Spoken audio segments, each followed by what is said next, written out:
Doctor Nimbo साहब, आपका एक पेशेंट ठीक किया आपने जो कानों का। Yes yes yes sir. ये पेशेंट जो है मेरे पास जो किसी रिश्तेदार ने मेरे पास भेजा, और इनके ना कान के अंदर एक वर्टिगो, एक हड्डी होती है वर्टिगो।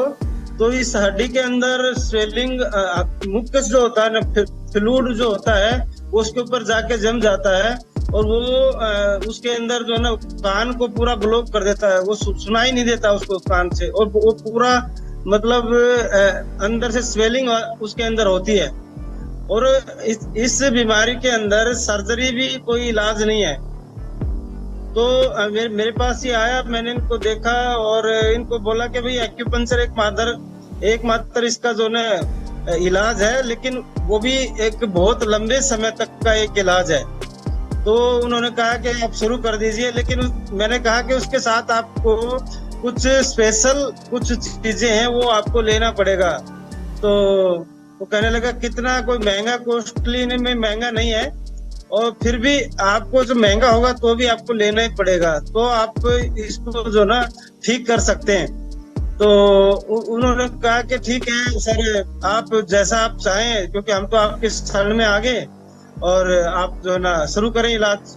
तो मैंने उनको लगभग 7 से 8 दिन एक्यूपंक्चर किया, और पहले दिन से ही मैंने उनको ये जो ना हमारा प्रोडक्ट है ये दे दिया उनको।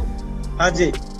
तो मैंने बोला कि 20 ml आपको, मैं सबको इसी प्रकार से रिकमेंड करता हूँ कि 20 ml सुबह खाली पेट लेना है, और नीट लेना है गाढ़ा।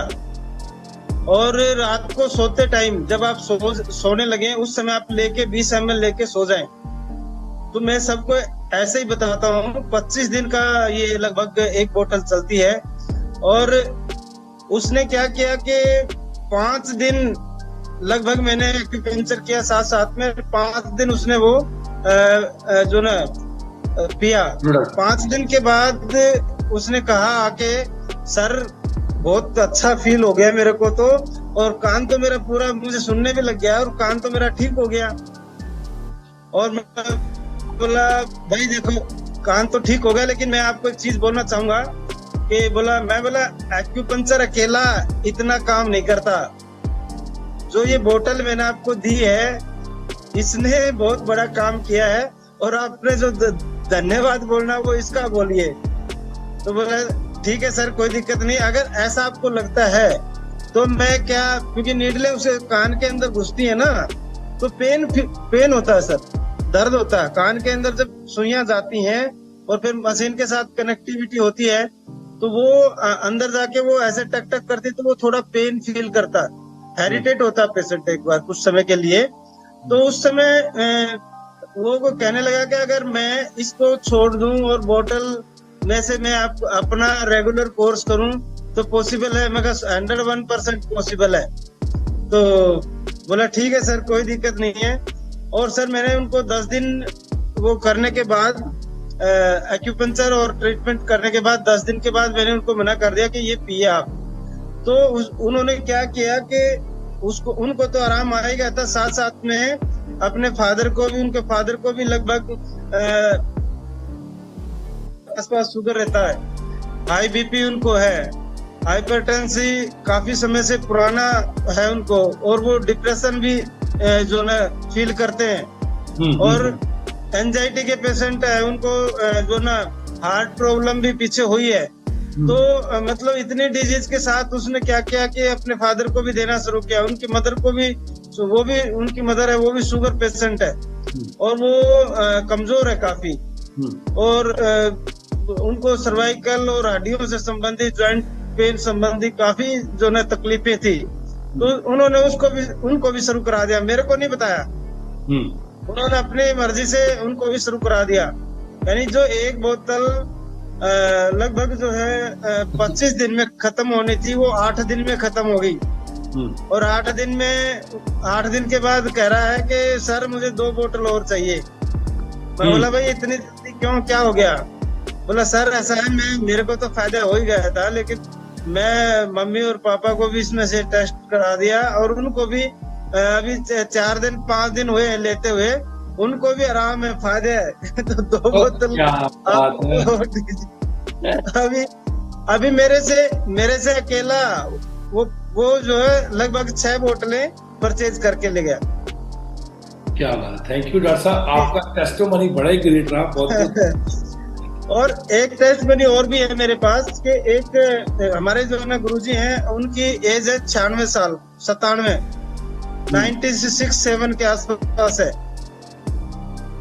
और हुआ क्या कि अचानक हमारे उनसे जो छोटे मेहनत जी हैं, उनका फोन आया रात को 3 बजे मेरे पास। और थोड़ा जल्दी बताना पड़ेगा क्योंकि अगली मीटिंग है ना। हाँ, तो उन्होंने 3:30 बजे रात को फोन किया और कहा कि महाराज जी की तबीयत बहुत ज्यादा खराब है, उनको बुखार है और इस प्रकार से उनको दिक्कत है। तो मैंने कहा कि इमरजेंसी आप हॉस्पिटल में एडमिट करा दो और मैं पहुंच रहा हूँ। तो मैं पहुंचा उनके पास, तो वहां से जाके देखा तो उनका पेशाब बंद था, पेशाब बहुत ज्यादा बंद था। और वहां पे दवाइयां लाइसिक्स वगैरह सब चीजें दे रखी थी, लेकिन पेशाब नहीं उतर रहा था। मैंने कुछ नहीं सोचा, वहां किसी डॉक्टर को किसी को कुछ नहीं देखा। मैंने स्टेम भी एक पाउच उनके जीभ के नीचे रखवाया और उससे पहले 20 ml बोतल में से जो ना पिला दिया उनको। और हम जो ना बातें करने लगे उनके साथ। और वो कम से कम 3 से 4 घंटे से, और जब खुशी हुई हमारे को, मेरी मिसेज भी साथ में थी, तब मतलब सभी को, जितने वहां पे बहुत भीड़ थी क्योंकि वो उनका जो ना बहुत ज्यादा नेटवर्क है, तो बहुत भीड़ थी उस समय। जब खुशी की बात 20-25 मिनट के बाद वो कहते हैं भाई मेरे को जल्दी बाथरूम में लेके चलो। Oh my God. तो तुरंत जो ना और पूरा साफ हो गया। कहता है डॉक्टर साहब आप, मैं सुबह 3 बजे फोन किया था, आप इतना लेट आ गए, मेरे को तो मार देते। हॉस्पिटल वालों को, डॉक्टर के सामने कह रहा है कि मेरे को तो मार देते। क्या बात है डॉक्टर साहब, मजा आ गया डॉक्टर साहब। मतलब लास्ट 6 का इंजेक्शन लगाया ना, गोलियां दी थी उनको पहले पेशाब वाली? नहीं, लास्ट इंजेक्शन चल रहा था और ऊपर से एनएस जो होता है, एक लिक्विड होता है एनएस, नॉर्मल सलाइन बोलते हैं हम उसको। तो वो उनको जो ना ड्रिप लगा रखा था और वो रेगुलर उसी में जो ना डाल के मल्टीविटामिन ये वो सब चीजें।